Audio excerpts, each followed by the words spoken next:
Welcome to the in front of me Huawei Mate 20 Lite, and I'll show you how to change notification sound on this device. So first you should go into the settings application and then tap on the sound section. Here you'll see the default notification sound.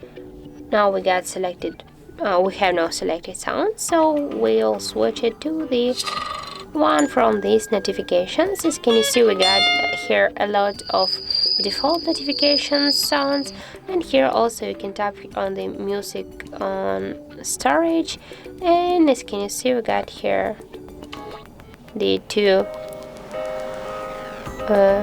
just two custom sounds, so you can change from these two like folders, one from the notification, and for example we can go with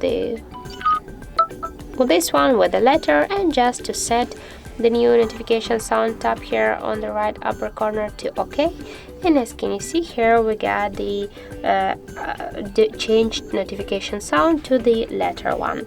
So that's how it looks. Thank you guys for watching, and if you found this video helpful, don't forget to leave a like, comment and to subscribe our channel.